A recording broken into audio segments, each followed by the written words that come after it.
Presiden Joko Widodo meresmikan Tol Bengkulu, Taba Penanjung pada Kamis 20 Juli 2023. Jokowi berharap ruas tol tersebut mempermudah mobilitas logistik dan masyarakat.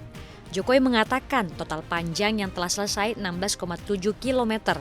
Pembangunan ruas jalan tol Bengkulu Taba Penanjung menelan dana lebih dari 4,8 triliun rupiah. Ruas tol ini merupakan bagian dari ruas Bengkulu ke Lubuk Linggau yang memiliki 3 seksi. Tol Bengkulu Taba Penanjung merupakan bagian dari ruas utama jalan tol Trans Sumatera Lubuk Linggau, Curup, Bengkulu, di mana dalam pembangunannya terbagi atas 3 seksi. Seksi pertama Lubuk Linggau hingga ke Pahiyang sepanjang 54 km. Seksi kedua ke Pahiyang sampai Taba Penanjung 23,7 km.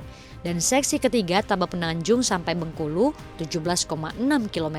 Siap dioperasikan. Jokowi juga berharap tol ini dapat mempercepat pertumbuhan ekonomi di Bengkulu serta meningkatkan daya saing Provinsi Bengkulu.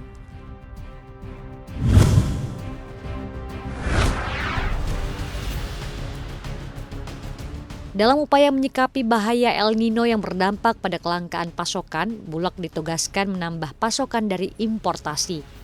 Sampai dengan saat ini, Bulog sudah merealisasikan penugasan impor untuk tahun 2023 sebanyak 500.000 ton untuk tahap pertama. Dan saat ini sedang jalan tahap kedua sebanyak 300.000 ton. Dengan demikian, Bulog akan terus menjamin kebutuhan pangan khususnya beras akan tetap tersedia meski dalam kondisi rawan seperti adanya dampak El Nino yang diprediksi akan terjadi pada Agustus 2023. Feby menegaskan bahwa Perum Bulog telah melakukan upaya mitigasi dengan menyerap sebanyak-banyaknya beras guna memastikan pasokan beras nasional dalam jumlah aman.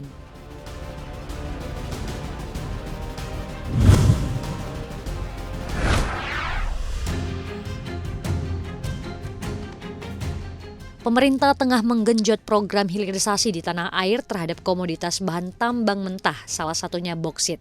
Lewat hilirisasi boksit, penerimaan negara berpotensi naik drastis.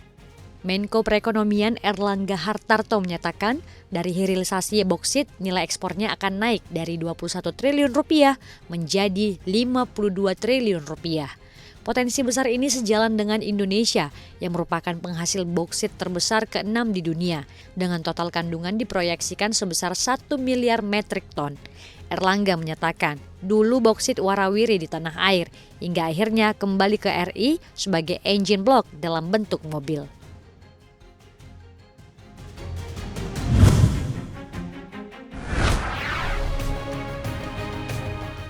Bank Indonesia mencatat penyaluran kredit baru pada Juni 2023 telah kembali meningkat usai sebelumnya sempat lesu.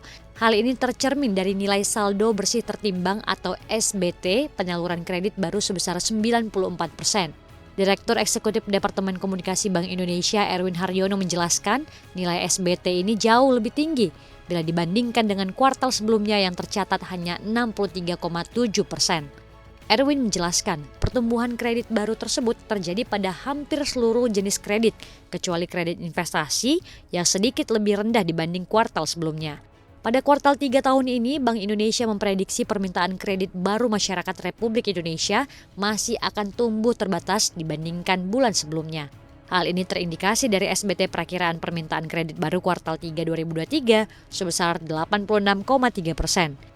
Kemudian untuk prioritas utama perbankan dalam penyaluran kredit baru pada kuartal 3 2023 ini diperkirakan berupa kredit modal kerja, diikuti oleh kredit investasi dan kredit konsumsi.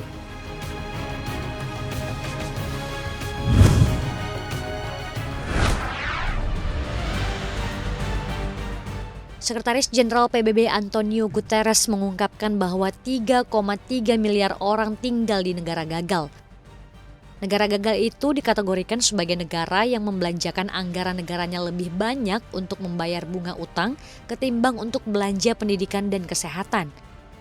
Jumlah itu hampir setengah dari penduduk bumi yang 7,8 miliar, kata Antonio pun tinggal di negara-negara itu. Ini menurutnya adalah tanda 3,3 miliar penduduk dunia hidup di negara yang menghadapi kegagalan sistemik keuangan global. Mengutip pernyataan Sekjen PBB itu, Managing Director Political Economy and Policy Studies Anthony Budiawan mengatakan Indonesia menjadi bagian negara yang masuk sebagai negara gagal sistemik. Menurutnya, tercermin dari kondisi APBN 2022 yang mengalokasikan anggaran untuk membiayai kesehatan hanya sebesar 176,7 triliun rupiah, jauh lebih tinggi dari realisasi pembayaran bunga pinjaman 386,3 triliun rupiah. Meski begitu, staf khusus Menteri Keuangan Justinus Prastowo mengatakan anggaran kesehatan dan pendidikan Indonesia lebih tinggi ketimbang anggaran untuk membiayai bunga utang. Justinus menambahkan, realisasi anggaran untuk pendidikan sebesar 472,6 triliun rupiah dan kesehatan 176,7 triliun rupiah.